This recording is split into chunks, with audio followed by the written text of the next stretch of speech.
Salut les cinéphiles et les fans de Will Smith qui dislikent mes vidéos, parce que oui, il y en a. Aujourd'hui on se retrouve pour parler d'un film qui est sorti il y a un petit moment, le 18 mars 2022 pour être précis, mais que je viens de rattraper hier. Il s'agit du film suédois Black Crab, disponible sur Netflix, et qui est dans le top 10 en France sur Netflix. Mais est-ce qu'il y a vraiment autant de gens que ça qui regardent le film? Je me demande si Netflix ne trafique pas les chiffres, mais bon, on va pas commencer à rentrer dans les théories du complot. Même s'il faut toujours se méfier des grandes corporations comme Netflix, Amazon Prime et tout, qui mettent des tops, mais on ne sait pas vraiment si c'est les films les plus regardés. Souvent les nouveautés sont direct dans les films les plus regardés, je ne sais pas si c'est la réalité ou si c'est un peu trafiqué. Bon, on n'est pas là dans cette vidéo pour parler de ça, on est là pour parler du film suédois Black Crab, film que j'ai donc vu hier et que je me suis dit, oh, il y a quelque chose à critiquer. Voilà. En ce moment, si je fais pas trop de vidéos, notamment après ces trucs des Oscars, c'est parce que je regarde plein de trucs différents. J'ai regardé le documentaire par exemple sur Johnny Hallyday, la série documentaire sur Johnny Hallyday.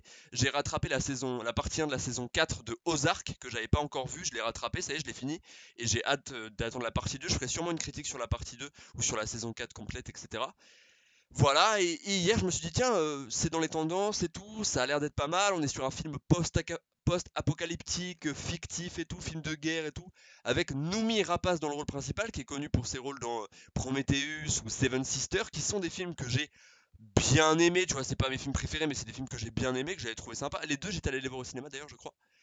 Mais voilà, donc je me suis dit, voilà, c'est suédois, c'est pas souvent qu'on a l'habitude de voir des films suédois.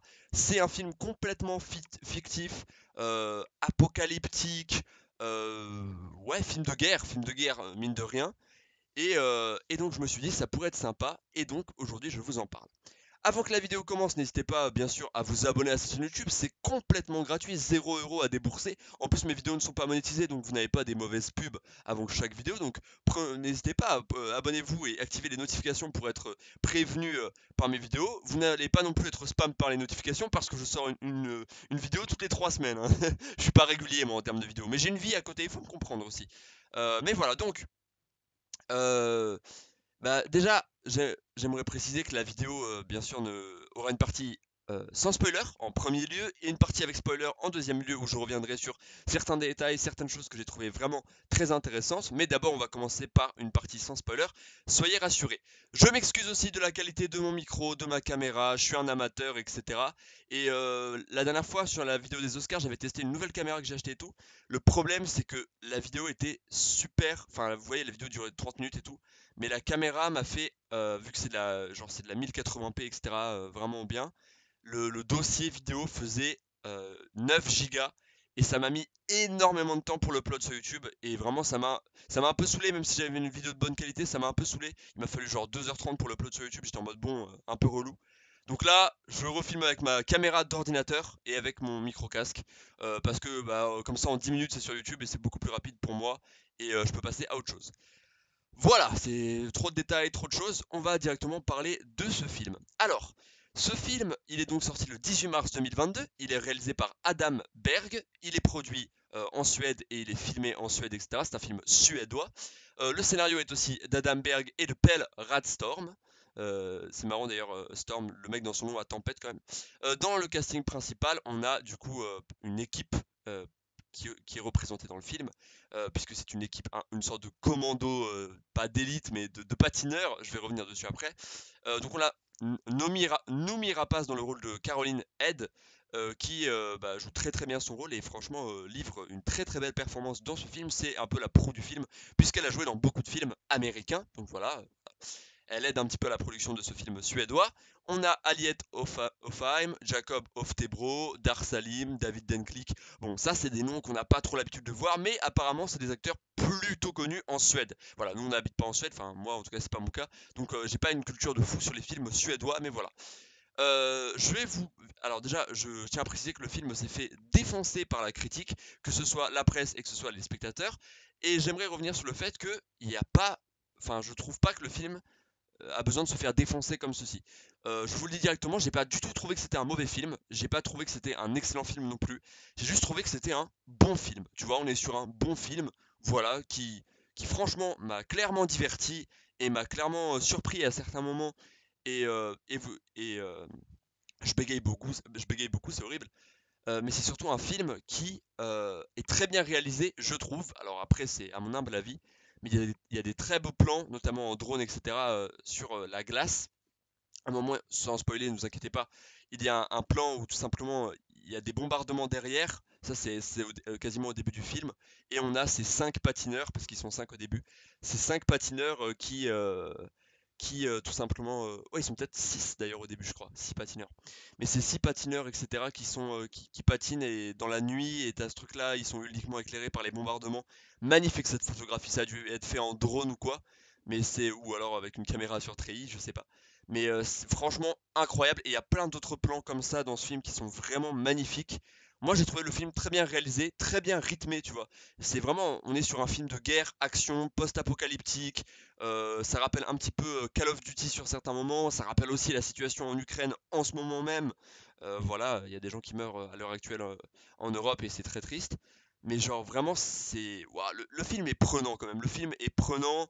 On est sur une équipe. Leur but, c'est quoi? Leur but, c'est de livrer. C'est un peu en mode Mad Max, mais leur but, c'est de livrer tout simplement des capsules. Des capsules. Alors, des capsules de quoi? Ça, on le dira en partie spoiler. Mais des capsules à un point A, on va dire. Donc, ils partent d'un point A, enfin, pour arriver à un point B. Et tout simplement, le film va suivre leur aventure, leur épopée dans ce monde glacial, en territoire ennemi. Voilà, ils sont 6, etc. Est-ce qu'ils vont tous réussir à survivre?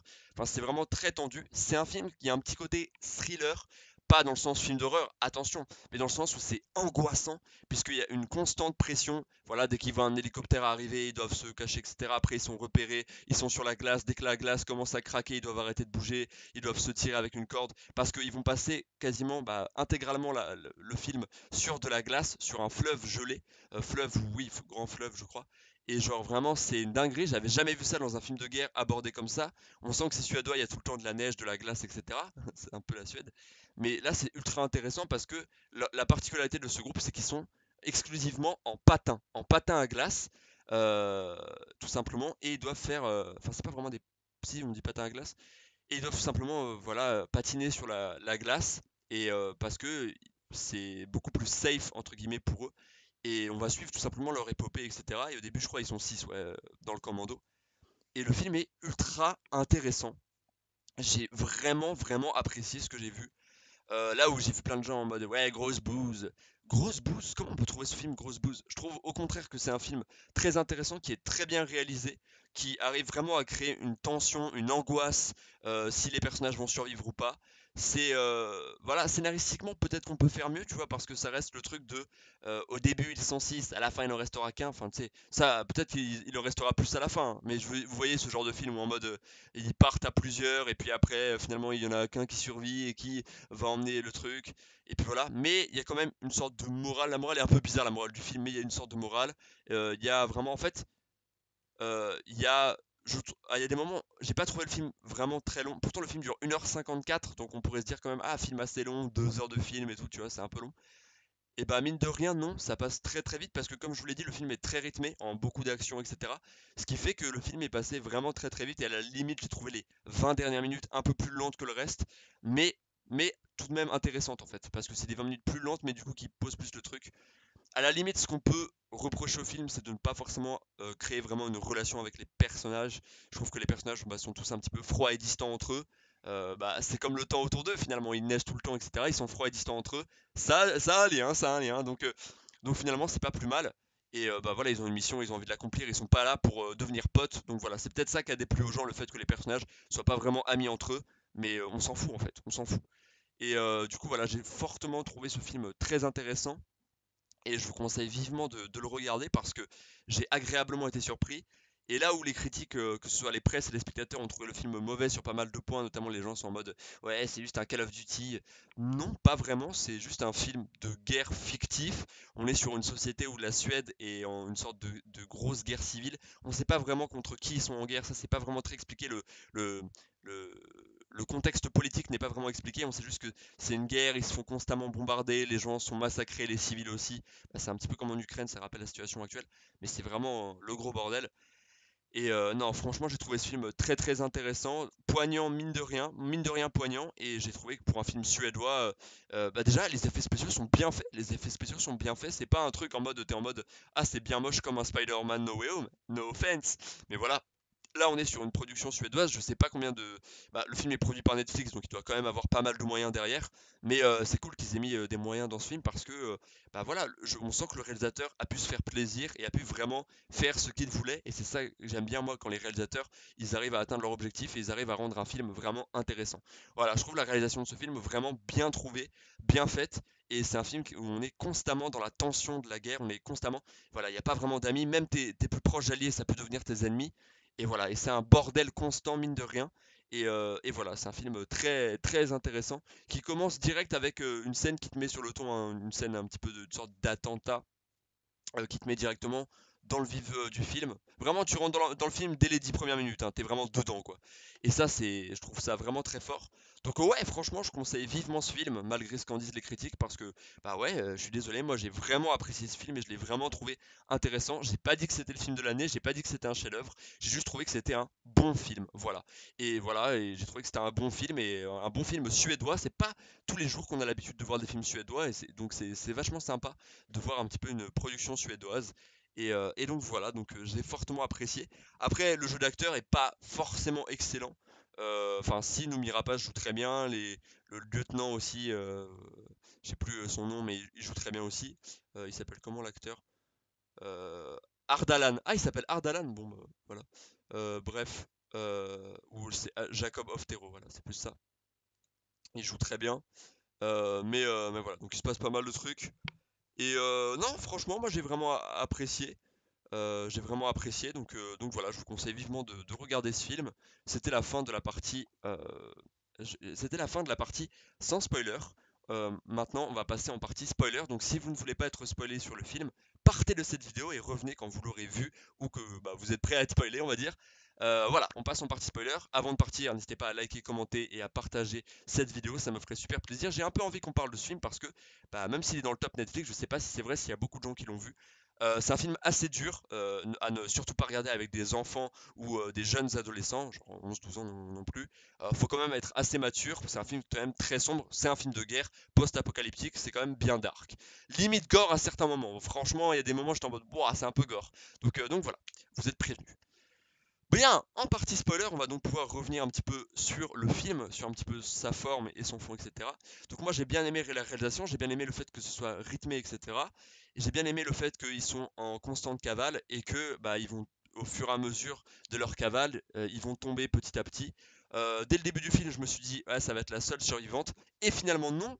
Si vous avez vu le film, vous savez que bah, même elle va mourir. Noomi Rapace, Ed, comme il l'appelle dans le film, va mourir à la fin du film. Elle va se sacrifier avec donc cette fameuse quête qu'ils avaient à accomplir, qui était en fait un virus. En fait, le but c'était de de contaminer des millions de personnes. C'est une sorte d'auto-sabotage de la part du gouvernement, enfin un gouvernement qui n'existe plus vraiment parce que tout se fait absolument détruire. Et ouais, et dès le début du film, t'es dans le truc parce que là où quand il commence à quitter la base la nuit en patin à glace, etc., la base en fait se fait complètement exploser et tout le monde va y rester en fait. La base va complètement se faire exploser et mine de rien, donc ils ne pourront jamais revenir dans cette base. Et leur but est d'aller à Odo et ils vont passer, et j'ai trouvé ça très intéressant, une tension constante dès le début. On ne sait pas s'il y a un traître dans leur rang parce que le mec il est en communication et en fait il était en communication avec sa copine, mais il y a un hélico qui arrive au même moment, du coup il y a un énorme doute et tout. J'ai trouvé que c'était vraiment un très bon film là-dessus. Ça jouait vraiment avec la tension des personnages, l'angoisse constante qu'ils ressentaient, et ça jouait très bien avec la glace. On est constamment sur de la glace, et on n'a pas du tout l'habitude de voir ça. Et rien que pour ça, je trouve ça fabuleux. Je trouve ça fabuleux vraiment. Et ce truc-là de il patine, etc. La glace craquelle, ils doivent aller beaucoup plus. Enfin, moi j'ai trouvé ça vraiment, ça rajoute à la tension, et j'ai trouvé ça complètement fou. Pareil quand ils vont être accomplis par accueillis plutôt par le groupe de vieilles personnes, t'es en mode ah enfin un peu de réconfort des survivants de cette guerre alors qu'ils venaient de traverser un lac avec des cadavres en dessous, des trucs absolument ignobles. Ça c'était bien gore quand même, avec tous les gens qui remontaient et tout, enfin c'est horrible, complètement mort. Et là ils arrivent dans ce truc là où il y a les deux vieux et tout, et puis elle va faire tomber. Ed va faire tomber quelque chose et elle va voir qu'en fait les vieux comptaient les tuer et qu'il y avait un Uzi sous la table et elle va faire non s'il vous plaît le touchez pas. Et là il va péter un câble, il va tuer un des soldats, l'autre va se prendre une balle et il va en mourir après. C'est- C'est tendu, tu vois. Même les personnes où ils commençaient à manger un petit peu de pain, etc. Et finalement, ils vont devoir les flinguer. Et j'ai trouvé ça pas mal parce que je me suis dit, le film te dit, ne faites confiance à personne, c'est la guerre. C'est la guerre, ne faites confiance à personne. Même les personnes qui paraissent les plus gentilles et qui t'attendrissent avec de la nourriture, de la boisson, etc. En fait, derrière, ils comptaient juste zigouiller, quoi. Et bah, du coup, et ils vont réussir parce qu'ils vont quand même zigouiller, enfin, mettre une balle au mec et tuer l'autre. L'autre qui était suspecté d'être un traître, mais en fait, ce n'était pas un, puisqu'après sa copine va appeler. Enfin, bref. Et à la fin, finalement, elle va réussir à arriver à la base avec le lieutenant, et puis on va lui dire que bah non, c'était pas sa fille. Ça pour le, enfin, qui a pas sa fille. Ça pour le coup, je pense qu'il n'y a pas beaucoup de gens, hein, qui s'attendaient à ce que bah, sa fille ne soit pas sur Odo et que tout ça c'était pour la motiver. C'était quelque chose qui pouvait être prévisible. Franchement, c'était prévisible. Tu pouvais dire, ouais, ils disent qu'il y a sa fille pour que ça la motive et qu'elle aille jusqu'au bout. C'est ce qui s'est passé, mine de rien. Et finalement, en fait, après, elle est complètement dévastée. Et son seul but, c'est de détruire le virus. Et il y a cette deuxième partie qui dure une trentaine de minutes où elle est à la base et elle est avec l'autre lieutenant et il compte détruire le virus, etc. Et elle va se suicider avec cette grenade et tout. Scène finale. Et j'ai trouvé le film ultra intéressant. Waouh! Non, franchement, j'étais vraiment bluffé un petit peu parce que je voyais, parce que le film n'est pas drôle du tout. Vraiment, aucun moment d'humour. Rien de drôle. On est dans de la constante terreur, de la constante tension, et on est sur de la très bonne réalisation. Moi, je voulais quand même dire que Adam Berg a vraiment bien réalisé ce film. Adam Berg, quelques infos, c'est tout simplement un réalisateur et scénariste suédois, voilà. Je sais pas ce qu'il a réalisé d'autre. Ah bah apparemment, il a pas réalisé grand-chose. Il a pas réalisé grand-chose à part des courts-métrages. Donc apparemment, c'était un de ses premiers films. Ah, d'accord, c'est un de ses premiers films en tant que. Bah voilà, bah vous voyez. Et pourtant, moi je trouve qu'Adam Berg, bah, c'est bien réalisé ce film. Ce film est clairement bien réalisé parce qu'il arrive. Voilà, des fois il y a des caméras, c'est vraiment bien fait. La photographie qui est vraiment très classe avec ces grands plans en drone, etc. On les voit juste dans l'ombre marcher, enfin marcher non, patiner sur la glace et derrière il y a ces trucs-là. C'est magnifique, c'est magnifique. Ces grands plans d'ensemble et tout, j'ai trouvé ça, waouh, j'étais en mode. Non, le film est très intéressant. Et les gens ne l'ont pas aimé parce que en fait, les gens sont toujours déçus quand il n'y a pas de happy end, parce que là, il n'y a aucune happy end, hein. Quand il y a pas de happy end ou que bah voilà, il n'y a pas de truc, les gens sont toujours déçus et critiquent toujours un film parce que bah finalement ils sont en mode ah c'est un peu naze, tout le monde meurt et tout. Et bah ça m'a un peu rappelé le film Haute Tension. Ou Hypertension, pardon. Haute Tension, c'est un film d'horreur. Hypertension, c'est un film avec Jason Statham. Et ça m'a rappelé un peu ça, où les gens avaient critiqué Hypertension parce que bah, y a pas de happy end non plus et tout, c'est un peu le bordel. Et bah là, ça m'a rappelé un petit peu ça, Hypertension, où au fur et à mesure que le film avance, les personnages meurent en fait. Même les personnages dont tu t'attaches un petit peu, bah ils meurent, ils meurent, ils meurent. Et donc voilà, et puis. Ouais, non, ça montre vraiment une réalité de guerre vraiment affreuse. On est sur un truc complètement fictif, mais mine de rien, ultra terrifiant, bah, post-apocalyptique horrible, tu vois. Donc non, j'ai trouvé franchement les nombreux détails, ouais, j'ai trouvé ça très intéressant. Et bah, tout simplement ce gouvernement qui se sabote lui-même et qui veut en finir et qui veut contaminer des millions de personnes pour bah, finalement se terminer, quoi. Comme elle le dit, l'autre elle est en mode on a besoin de ce virus pour créer un nouveau départ, mais l'autre elle dit non, il faut d'abord qu'on meure tous pour qu'il y ait un nouveau départ et elle va se faire sauter avec le virus, elle a très bien fait d'ailleurs. Mais voilà, donc waouh, quand même, grand film. Pas chef-d'œuvre, hein, mais je veux dire bon film quand même, tu vois, genre j'ai pas vu assez de films suédois dans ma vie, j'en ai vu quelques-uns, j'ai dû en voir 8, 7-8, tu vois. Donc j'ai pas vu assez de films suédois pour les comparer à d'autres et tout, mais j'ai trouvé le film vachement intéressant, bien produit, les effets spéciaux sont vachement beaux. Et voilà, donc un peu gore par moment, et on est tout constamment dans le froid, et moi le froid c'est quelque chose que je déteste. Donc voilà, on est en Suède, des beaux paysages aussi quand même, des beaux paysages à certains moments. Et voilà, donc franchement, non, film très intéressant que je vous conseille vivement de regarder. J'espère en tout cas que cette critique vous aura plu. N'hésitez pas à liker, commenter et à partager cette vidéo, ça me ferait hyper plaisir. Et on se dit à la prochaine pour une prochaine vidéo. C'était Nitobac, peace out.